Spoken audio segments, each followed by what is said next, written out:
Okay. All right. So I'm going to go ahead and cut this thing out right now. So make sure you're using a very sharp knife. I'll see if this one's still sharp. If not, I'll put a new blade in it.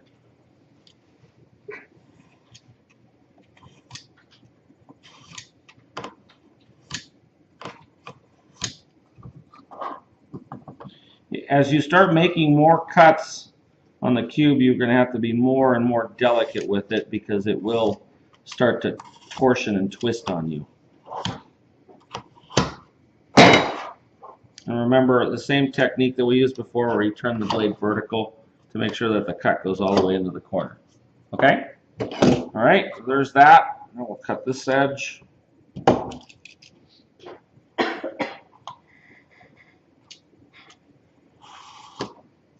One thing that often helps when you're doing this is to label which is the roof and which is the floor, or which way north is on a wall, right? That helps to keep you somewhat oriented.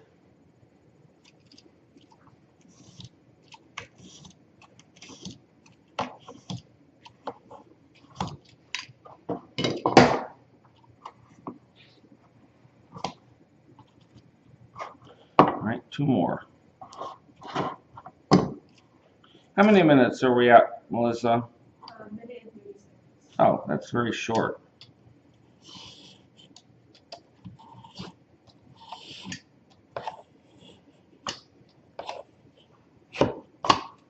One more. This is where you have to be real careful because this is where it can really start to fall apart on you.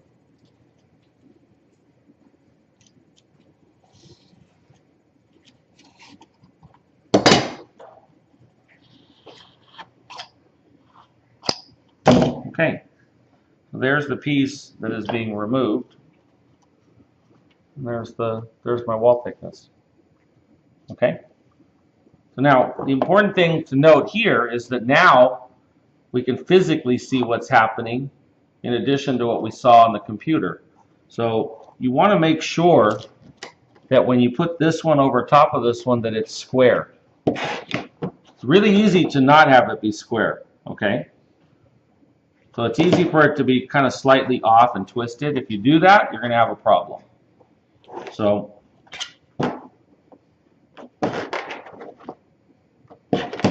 there's that. And now I'm going to draw my line all the way around it.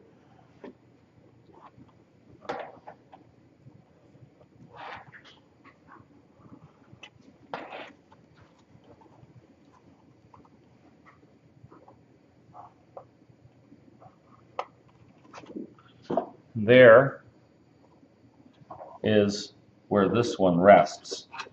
As I mentioned, it is often very good to say which is the top. So I'm going to put a T right here. Don't forget to do this because once this thing, if this thing gets, like if you're looking at it, it's like, yeah, it looks like a box with the corner cut out. Which way's up? That way? That way? That way? That way? If you have a T there, you know which way's up. I'm going to put a T here also. All right? So don't forget to do that. All right? So now, am I ready to cut? No. No? What do I got to do? I got to measure over the thickness of the foam core. All right? And I'm going to just double check that thickness. I think it's 9 inches, but we'll find out. Yeah, it's about 9 inches. Looks like it's a little less than, but it's supposed to be 9.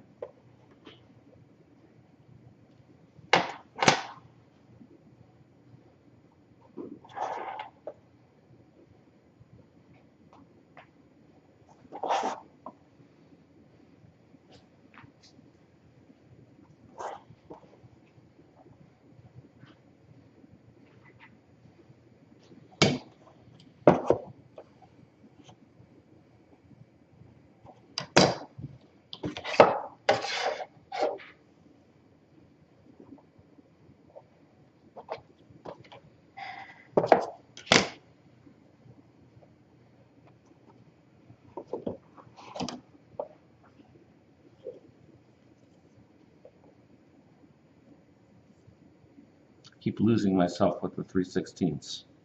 Where are you? There you are.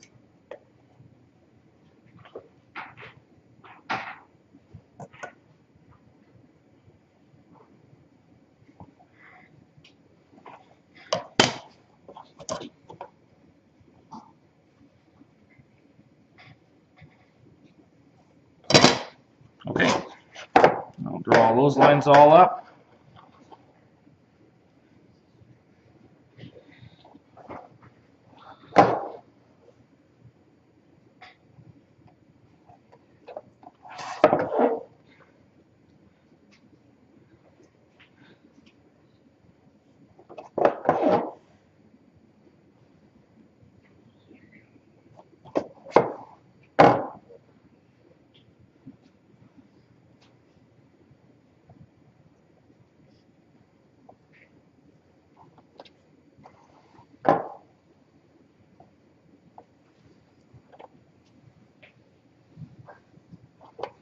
Okay, so now, right, you guys can see, and the camera can hopefully see, right, that I've got that line inset. What I sometimes do is I actually put little X marks so that I don't cut the wrong line.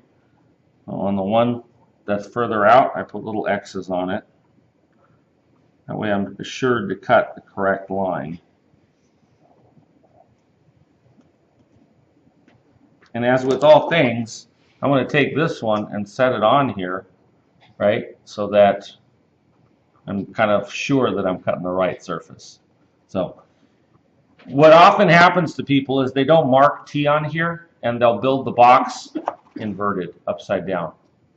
Or they'll turn one of these sideways, and then they build it wrong.